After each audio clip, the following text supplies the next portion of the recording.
Selama ini kalau orang syariat misalnya, orang syariat itu kalau ada orang mati, misalnya Kak Ruhin mati, aku kan muni innalillahi wa inna ilaihi raji'un, saiki Ruhin wis mati. Mati itu balik ning penge. Itu cara wong hakikat kan salah besar. Orang mati itu tidak ada. Cara ilmu hakikat dan orang mati itu tidak ada. Roh ini tersiksa di alam fisik. Jadi ruh-ruh ini tersiksa di alam fisik. Karena ketemu ning jasate ruh. Tersiksa dulu. Akhirnya apa mangane kudu kerja piring Jepang tersiksa roh. Asal roti memang tersiksa. Misalnya kiai apa mangane dadak kudu pidato 2 jam bareng tersiksa. Roh kenapa? Tersiksa. Mergo roh ra buta mangan, ra buta ngombe, tapi gara-gara melok fisik. Paham ya? Lho ini tenang ilmu warai ta bener. Lah kula boten.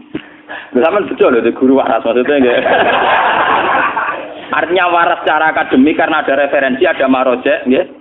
Waras secara hakikat. Kula niku umpama rasake sampeyan wis ilmu hakikat. Artinya saya juga ngalami ilmu hakikat.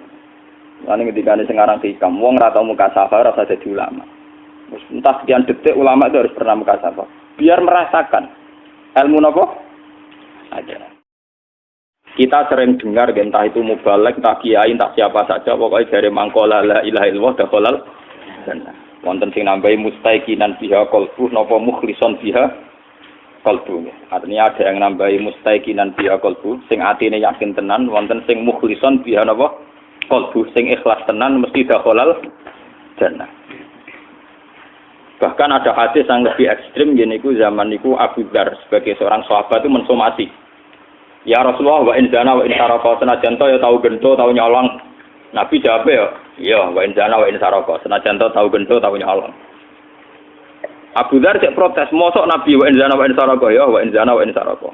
Sampai 3 kali. Kemudian sampai Nabi ngendikan, "Wes Abu Dzar kowe seneng ra seneng iku aku sing ngandani Jibril." Sampai istilah ning bahasa Arab wa in rahima anfu Abu Dzar. Oh, 2 sari rong grumpung kandhani gak langsung muni ya dari Kanjeng Nabi. Lan kula termasuk kiai sing meyakini miso nu setengah sunat. Kok Nabi wis sering miso nggih biasa. Lho nggih teng hadis biasa wae lak wae hak niku maknane nggih cilaka sira wae. Nabi ku nak nerang sahabat gak paham-paham ngendikane sakilat kaummu. Cek siale mbok mbek anak kowe. Kok diterangno gak paham. Mbok Nabi ini Yogyo jadi sopan kabeh. Adane artine orang biasa Nabi. Tapi biasa miso biasa. Lah Nabi Ibrahim nggih biasa miso. Uffil lakum wa lima ta'buduna. Uffil artine napa? Ya jancuk wae golongane ngono. Golongane wis wae ngoten. Abu Dzar bantah terus dari Kanjeng Nabi wa in rahima an Abu Dzar. Oh dasar Abu Dzar irunge grumpung ya. Irung coplok ya. Dari Abu Dzar, wis coplok lah, penting lego aku sebantah. Nah ini nanti karena hal ini sensitif, saya nerangkan nanti 3 tahap. 1 dari formal riwayat ya, dan ini harus sampean pegang, formal apa? Riwayat. Nomor 2 kemudian asal usul kenapa manusia segampang itu memahami mangkola la ilaha illallah dakhalal jannah. Terus yang ketiga dari segi hakikat, hakikatul ilmi, ya atau hakikatul ma'lum. Ya dari segi riwayat niki rukono ya. Dari segi riwayat itu tidak ada sebuah keputusan agama yang apapun objektifnya atau apapun benarnya tetap mengundang resiko. Nggih ngundang napa? Resiko. Agama Islam itu kan identik dengan Kanjeng Nabi Muhammad sallallahu alaihi wasallam. Dan jelas-jelas secara akurat, secara valid Abu Hurairah jelas-jelas didhawuhi Nabi kon nggih pengumuman nggih pengumuman mangqala la ilaha illallah mustaiqinan biha qalbuh dakhalal wong sing yakin la ilaha illallah mesti mlebu swarga. Tapi ketika keputusan itu diumumkan oleh Umar, Abu Hurairah dijotos nanti tiba. Karena Umar mikir wong saiki apik gelem salat, gelem zakat, gelem sopan, kadang-kadang nak waras ya gelem sedekah, gelem apian nyepuro kancane barang pokoke do waras. Tapi gara-gara minimalis paham la ilaha illallah. Itu kan wong terus iso agak zakat lah pokoknya qala la ilaha illallah, medhit lah pokoknya qala la ilaha illallah, gentol lah pokoknya tetap qala la ilaha illallah. Sehingga dawuh Nabi begini oleh Umar dianggap bahaya. Mana Abu Hurairah jotos. Menawa kan Umar ya pinter ini. Jotos Abu Hurairah kan gak resiko, paling uteke sing salah paham. Dadi jotos ae. Bareng takon ning Kanjeng Nabi, "Napa betul ya Rasulullah engkau mengurus Abu Hurairah ngene?" Jare Kanjeng Nabi, "Yo, aku sing ngongkon." Abu Hurairah cerita, "Tapi kula dijotos ya Rasulullah." Akhirnya takok Umar, "Kok mbok jotos piye?" Itu bahaya sekali ya Rasulullah. Fakholihim ya'malun. Mbok biarkan manusia itu ngamal, ora usah jenengan ajari sing minimalis ngeten malah ruwet. Ternyata nek Kanjeng Nabi ngendikan fakholihim ya nak ngono aja ajarno. Jadi ki mubalek sing biasa ngomong ngono iku kudu tobat. Iku dhisik zaman Umar kafaroe dijotos. Dan perlu dicatat Rasulullah sudah merevisi itu, tidak boleh diriwayatkan. Jadi nak riwayatno kudu sempurna kaya kula ngajinya nganti bar. Akhirnya Nabi kan nuruti Umar, fakol. Ya sudah, jangan sebarluaskan, jangan publikasikan, jangan maklum. Aku lo nanti tangklit Hansar, gak ngono Gus. Umar dari sahabat kok wani Nabi ini, cangkemmu. Umar itu ya sahabat, tapi mertuane. Boyo ngaji ku mikir am niku. Ya Umar itu sahabat tapi apa? Mertuane. Nah, mertua kan mantu biasa. Gus aku mau gawe guyon, aku yo gawe guyon. Saya sahabat kok wani Kanjeng Nabi ya Pak. Mantune apik kandhane mertuane ya nurut. Fafal iki.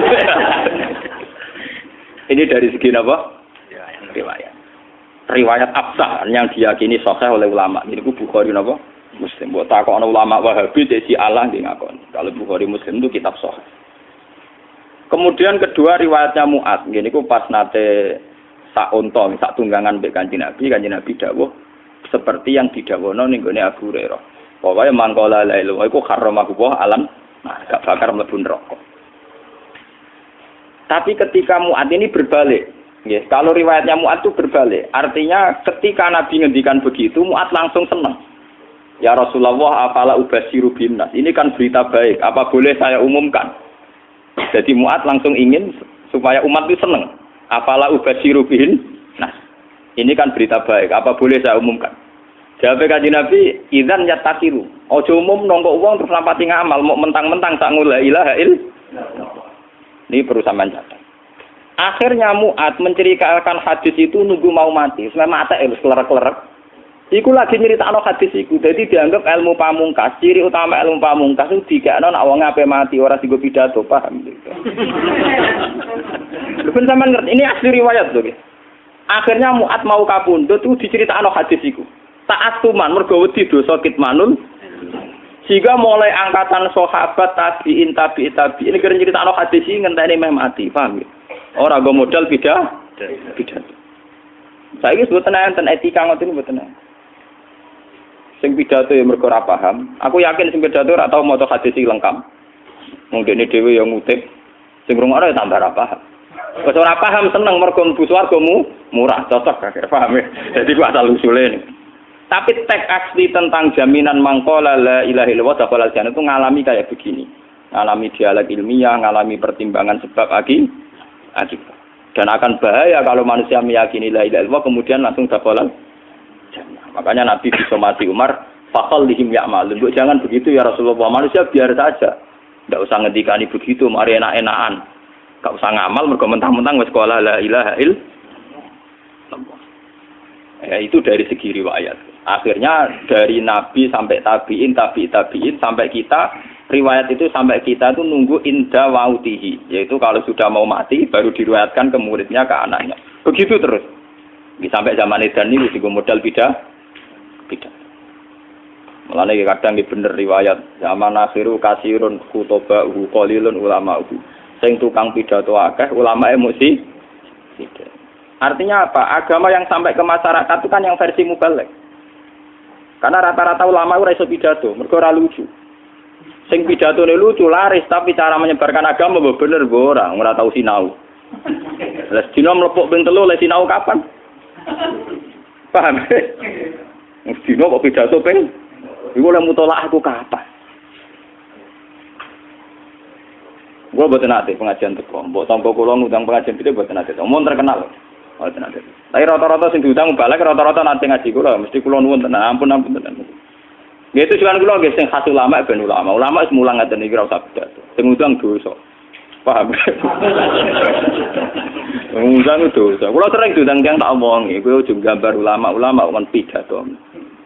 Tapi ini Gus kersane wonten ulama sing tidak dosa. Ora niat ngaji ngene, gak gelem ya wis. Ulama gambar amen. Iku pidato ben pidato amen ngono. Tapi ya muga-muga tobat nak gawe ajaran salah. Jadi bahaya sekali. Makanya ini kembali itu tadi saya mengatakan dari segi riwayat ya. Asal usulnya hadis mangqala la ilaha illallah dakhala jannah. Ternyata Rasulullah itu disomasi Umar. Itu bahaya sekali ya Rasulullah kalau itu dimaklumatkan, dipublikasikan. Nyatanya Nabi nuruti faqallihim ya'malun. Begitu juga ketika era Mu'ad. Ketika Mu'ad minta supaya itu disebarluaskan oleh Nabi ya jangan. Sehingga Mu'ad meriwayatkan itu nunggu indah mautihi ta'atuman karena takut kitmanul ilmi meskipun gitu tetap diberitakan tapi nunggu dekati mati. Dan cara memberitakan Mu'ad murni karena takut menyimpan ilmu. Kalau disimpan Mu'ad kan bahaya, ilmu itu tidak sampai ke tabiin, tidak sampai ke kita kan. Andai kan saat itu Mu'ad tidak tapi kalau menceritakan secara berlebihan, secara arogansi, secara memanfaatkan, nanti juga menjadi Islam yang gendo-gendo mergo mentang-mentang wis modal la ilaha illallah. Itu bahayanya kalau diceritakan secara ngawur melahirkan Islam gendo. Mentang-mentang mangko la ilaha illallah. Tapi kalau tidak ada menceritakan sama sekali ilmu ini hilang. Sehingga kita baca dua riwayat ini sudah sempurna. Riwayatnya tetap kita sampaikan tapi sempurna termasuk pertimbangan fakholihim ya'malu. Terus nomor 2 saya bicara dari segi syariat. Ini dari segi riwayat. Kita punya trauma, entah itu fiktif, entah nyata, entah apalah. Kita punya trauma kasus Siti Jenar. Orang yang mendalami la ilaha illallah secara intensif, ya, entah itu disebut kalimat sodo, bosuluk, boseloko, mbah kono pokoknya. Orang yang memahami la ilaha illallah secara intensif, itu pasti menuju ilmu hakikat. Dan menuju ilmu hakikat pasti ngalami hakikat yang khoyali. Ini rungokno tenan iki. Hakikat yang nopo? Khoyali. Dan hakikat yang khoyali ini mulai menipu. Nggih, kalau sudah begitu ruwet. Misalnya ngeten nggih. Ketika kula maca nggih diskusi ini utawa perdebatannya Kalijaga mbek Siti Jenar. Saat itu ada Sunan Bonang juga. Kamu sujud pakai apa Kalijaga? Ya pakai jasad.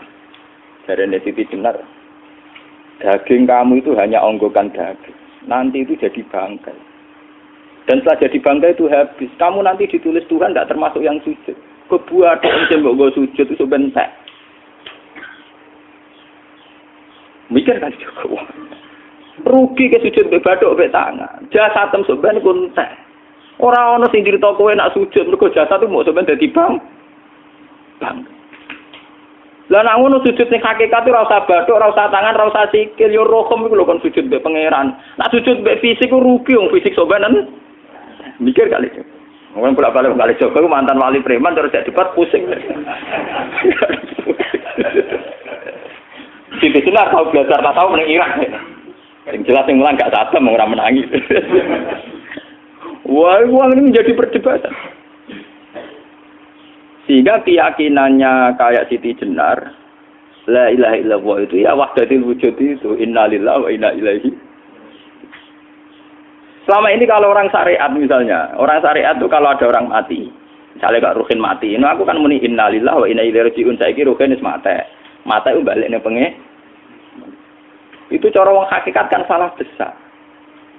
Orang mati itu tidak ada, cara ilmu hakikat dan orang mati itu tidak ada. Roh ini tersiksa di alam fisik. Jadi ruh ini tersiksa di alam fisik. Karena ketemu ning jasate ruh. Tersiksa itu. Aku ape mangane kudu kerja piring Jepang tersiksa roh. Asal roti memang tersiksa. Misalnya kiai ape mangane dadak kudu pidato 2 jam bareng tersiksa. Roh kenapa? Tersiksa. Mergo roh ora buta mangan, ora buta ngombe, tapi gara-gara melok fisik. Paham ya? Lho ini tenang dia ketawarai ya bener. Lah kula boten. Sampeyan betul lho guru waras maksudnya nggih. Artinya waras secara akademik karena ada referensi, ada marojek nggih. Waras secara hakikat. Kula niku umpama merasake sampeyan wis ilmu hakikat. Artinya saya juga ngalami ilmu hakikat. Lan ketika sing aran hikam wong ora tau mukasafah ora usah jadi ulama. Entah sekian detik ulama itu harus pernah mukasafah. Biar merasakan ilmu nopo ada. Tapi ilmu hakikat itu bisa dilogikakan sebelum sampai secara musyahadah. Paling enggak bisa sampai secara logika. Manusia itu mulai Nabi Adam sampai sekarang itu kan punya roh. Dan roh itu tidak makhluk. Ya, roh itu tidak makhluk. Ketika roh itu diletakkan di jasad, dia itu tersiksa. Karena ketika dia ke jasad fisik, itu namanya mengalami keterpisahan dengan yang abadi. Dia ini jasad fisik, tersiksa. Karena dia harus di alam yang kasat mata, alam mulki. Tersiksa. Ketika dia tersiksa, melok ruhin, akhirnya dia mangan kangelan, akhirnya lesu mangan. Padahal roh gak butuh mangan, perlu dicatat, roh gak butuh. Ya ora butuh gunung kidul barang, kan ora butuh rapi. Paham kan? Ya ora butuh putus cinta, ora butuh pegatan, ora butuh macam-macam. Paham? Tapi karena dia nempel jasad sing butuh mangan, butuh rabi, butuh wedoan macam-macam. Akhirnya roh tersiksa.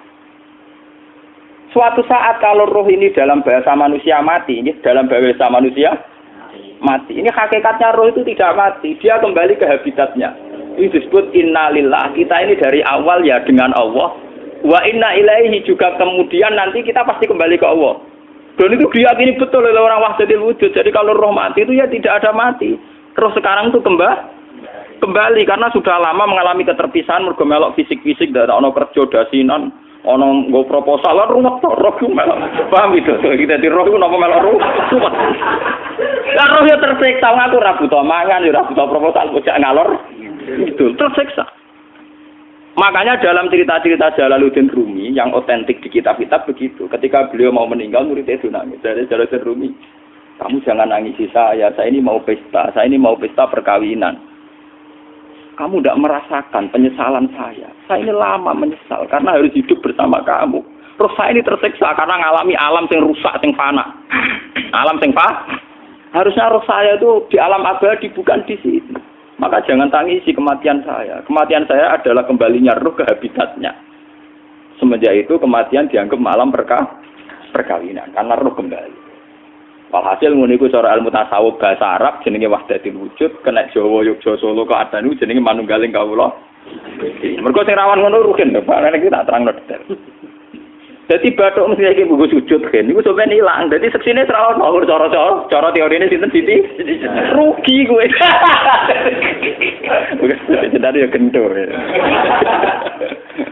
Lah kali coba mantan preman jak debat terus ora ngono mbok terus tak pateni kowe. Lah debat iki biar ra iso. Premane kumat. Ya ta preman jak debat ilmi. Ngono ku model. Kali Joko yo ora salah. Dise sing dina Umar nggih ngoten. Umar sahabat top. Lah isih debat atau milih patenane ya Rasulullah. Gak iso dene ilmiah. Mantar preman pasar rukat terus dadi sahabat top. Debat yang milih mate. Ada wonten cerita wong Yahudi njaluk keputusan Nabi. Bareng wis diputusno Nabi cek mamang. Ndak tenang keputusane ngono dalam sengketa duniawi. Bariku takok ya Ali. Ya Ali, aku mau sowan ning Nabi Muhammad. Dikai keputusan tapi mamang cara kowe pilih. Sampai Ali dikai keputusan persis Kanjeng Nabi. Cek mamang neh takok Umar. Takok Umar aku mau ning Muhammad, ning Ali dikai keputusan kok mamang, Mar. Cara kowe piye? Urusan dunya. Enteni iki. Entah dia melepuh buat apa? Uang diputus Nabi ora marah. Buat mati. Awe. Mereka mantan apa? Cara mantan intelektual atau intelektual kan ya wajar nggak uji kok percaya Nabi. Ya, kan bareng cara Ali ya gak percaya wis kandhani. Ora mesti cara Ali kan. Lah ora apa patene. Ya wajar wong Yahudi kok percaya Nabi, nek percaya ora situ Yahudi Muslim. Lah Ali situ Gustur. Lah Gustur ra beda piye tenang. Ali nyen ngoten watake ngoten. Nasibe padha. Ali itu ilmuwan yang jadi presiden gak sukses. Sing niru Gus Dur. Mergo ning dinggo nek wong pinter mimpin ra sukses. Wong pinter gampang maklumi. Lah misalnya kita jadi kiai wong pinter. Pak Yai santri ini pacaran. Wajar itu jangan anak cerita besok. Wah ruwet. Terus malah dalil zinalina subuh syahwat minan. Piye pondok tanpa pelaturan. Paham ya? Ruwet apa? Mulane aja geman, iki pinter teman-teman aja geman. Sing biasa wae ana syariate sithik-sithik.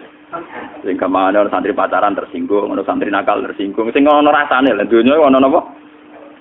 Jadi nak meguru kula nu urusan ilmu semi hakikat, malah sing mon gitu.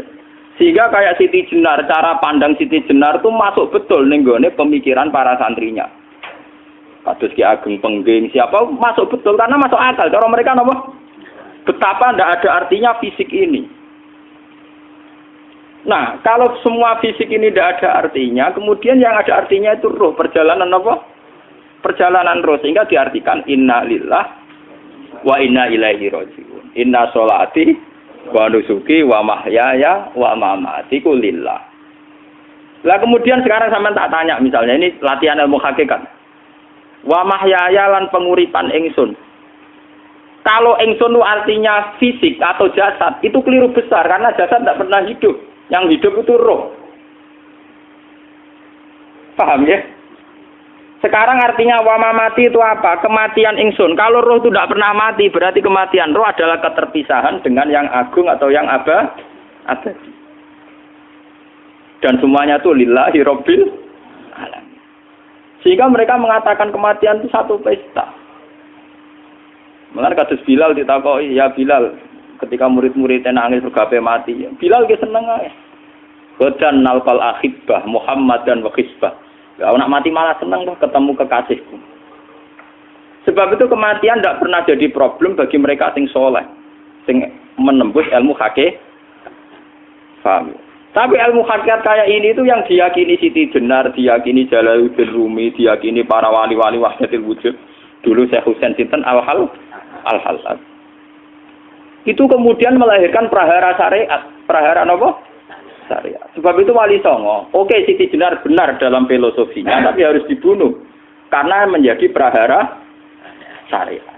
Sama dengan yang dikatakan Nabi itu benar, tapi menjadi prahara syariat. Akhirnya disomasi oleh Umar radhiyallahu anhu. Jadi sebetulnya sama, pola-pola ceritanya sama. Intinya sebuah ilmu hakikat harus dikawal apa? Syariat. Nggih kula bolak-balik, contoh paling gampang wit pisang. Wong nak mangan gedang kulitnya tetap dibuang. Tapi umpama gedang dari awal ora usah kulit, ra sido dadi gedang. Paham nggih? Meskipun kon ape dipangan ya dibuang. Tapi kita tidak bisa membayangkan pisang dari awal tanpa napa? Mbah kekeringan, mbah bosok, mbah ra sido dadi napa? Pisang. Terus pentingnya syariat lagi begini, malah penting ngaji wali-wali syariat yang pinter kados Sunan Kudus, kados Sunan Bonang. Andai kan tidak ada syariat itu dunia pun mesti rusak. Contoh paling gampang masalah pornografi, porno aksi. Jadi jenengan aja omongi ngono ibu ngakak-ngakak deh. Dari pangeran wis pirsa, kowe nek klambi pangeran ora tentora ya ora usah klambenan. Wong ora ana gunane. Kalau yang paling penting ku nazarullah, kenapa kowe klambenan barang? Wong kowe klambenan ora pangeran tetep pirsa. Nyatane si Jenar nak mulang nggih coba klambenan lah intine napa? Dinya ada nabi Sunan Bonang. Nah, aku percaya kabeh nazarullah ora usah napa?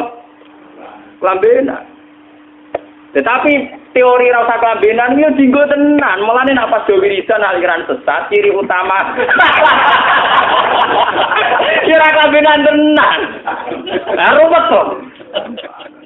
Lho iki tenan iki cerita. Iki pentingnya ngaji nggih. Ben sampean ngerti variasi riwayat kemudian kita orang syariat harus kayak apa, kemudian kenapa menjadi aliran wahdatil wujud. Lah terus kita-kita ini kan orang syariat. Memang kelemahan orang syariat itu akeh kok sampean-sampean siji mesti ra kramat. Modele ora di dhuwit bingung, rumet. Urip wong syariat lho apa? Dineng bojo wedi, dineng tangga wedi, pengaruhe menurun.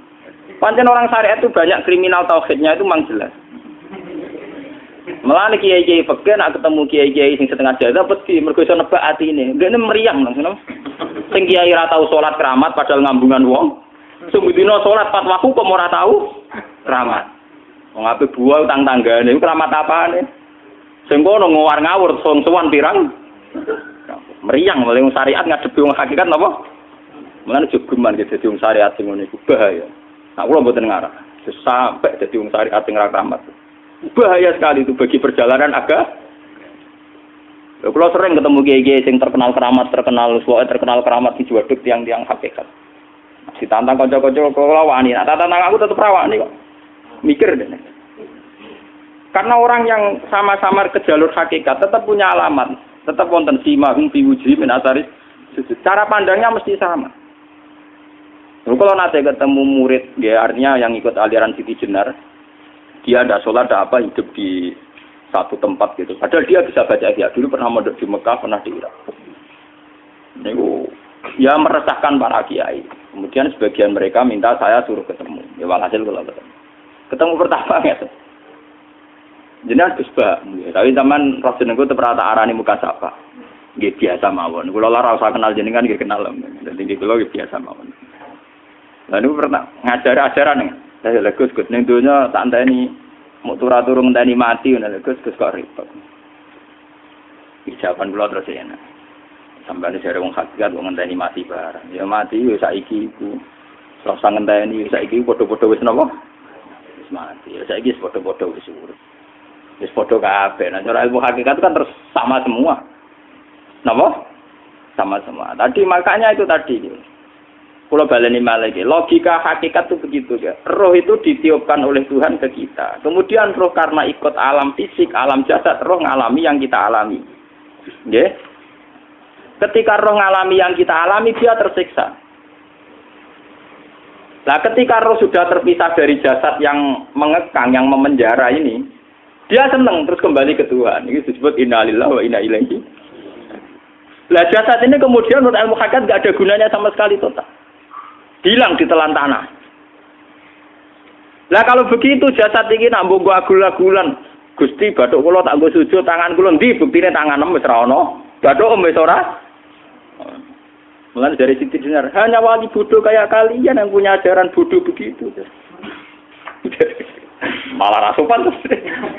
Mulane Sunan Kalijaga semangat kon mateni mergo tambah omongane glodro tok ndi. Tapi yang enggak disadari Siti Jenar yaitu tadi. Inti dari ilmu hakikat itu kan tunduk sama kersane Tuhan. Kalau sudah tunduk pada kersane Tuhan, kalau kersane Tuhan roh kita harus di jasad. Dan wujud jasad kita ini juga karena kehendak Tuhan. Kenapa yang wujudnya jasad yang karena kehendak Tuhan engkau ingkari? Sementara wujudnya roh tidak kamu ingkari. Toh wujudnya jasad ya bi iradatillah wa bi masyiatillah. Wujudnya roh ya bi wujudit bi masyiatillah wa ira. Harusnya fungsi jasad juga harus kamu akui toh Siti Jenar. Wong sekarang kita punya jasad ya bukan karena kita, karena kehendak Allah. Kenapa kamu ingkari? Berarti kamu ingkari kehendak meneng Siti Jenar.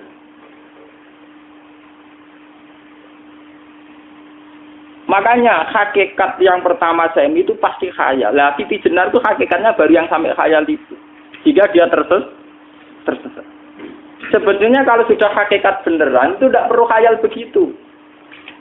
Artinya tidak perlu khayal jasad kita yang senajan ora ana gunane ini. Tetap piye wae wujudnya karena kehendak Allah. Juga kita harus terima. Apapun kekurangannya, apapun kenaifannya, ironisnya harus kita terima. Ini sebagai bentuk penerimaan kita pada masyiatil. Begitu juga keadaan roh kita sebagai penerimaan atas masyiatil. Meskipun ada teori-teori roh yang lebih valid. Lebih valid misalnya begini. Kanjeng Nabi itu suatu saat ininya terputus karena perang Uhud. Itu Kanjeng Nabi dia dolanan drijine ini. Napa cara napa jari jemari ini Nabi putus. Dia dolanan. Jadi Nabi sendiri kadang sering ngajarkan ilmu hakikat. Hal lagi illa usbun udmiyat wa fi sabilillahi ma lafitu. Kowe ora trimo fisik, bentuk fisik jari jemari sing ditetir berdarah.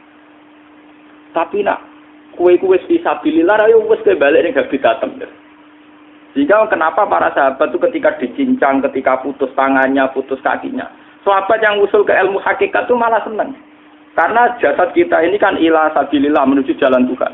Sekali dia sudah terluka fisabilillah itu sudah menemukan formatnya. Cara teori Cina sudah menemukan formasinya. Paham gitu? Orang kok malah ngeluh itu berarti goblok kena ngeluh. Paham tak? Paham kenapa? Jadi, makanya Nabi ngertikan ya itu sudah ketemu formatnya.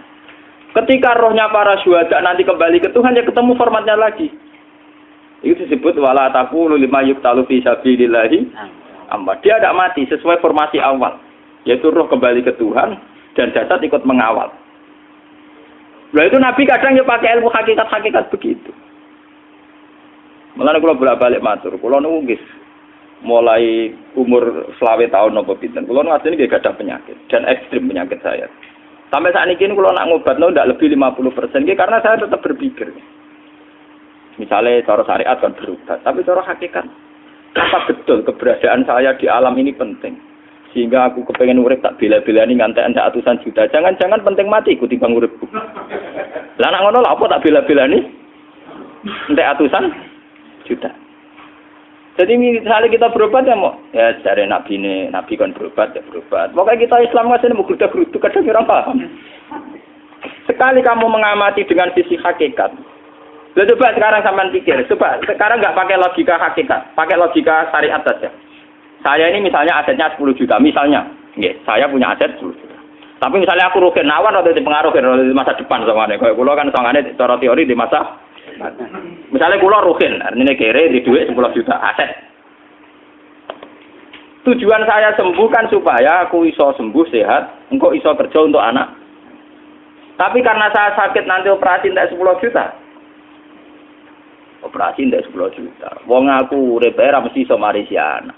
Apa meneh nek dhuwit 10 juta tak ada gue berobat malah jelas ra iso marisi. Lah nek ngono penting matiku ya dibang 10 juta. Karwan iso diwaris langsung. Sementara anak aku mari dibiayai 10 juta rong mesti mari 10 juta mesti entek. Artinya tidak ada jaminan kalau berobat itu secara visi ke depan lebih baik. Soalnya malah ngentekno donya enggak jelas akibat positifnya. Misalnya tetap lumpuh duit entek. Teori loh, Bapak. Artinya apa? Teori hakikat tetap lebih benar bahwa hidup itu tidak ada artinya, semua itu tidak ada artinya. Berobat apa enggak berobat semuanya tidak ada arti. Teori loh gini. Sehingga kalau kita tengah-tengah aja tengah-tengah, kasus kula misalnya loro nggih berobat. Gusti separuh kula nglakoni syariat, tapi sebagai kula ulama fikih nggih separuh kula lakoni napa? Jadi kula tetap mboten ngarah obat 100%. Tapi orang ngarah berobat wong kula tiyang napa? Syariat. Tapi memang faktanya itu begitu. Cara Kanjeng Nabi kadang Kanjeng Nabi berobat. Kadang Kanjeng Nabi wis nikine tercincang digeguyon nak. Wahal laki illa usbuun utwiyat. Ora mbok driji sing gak melok-melok.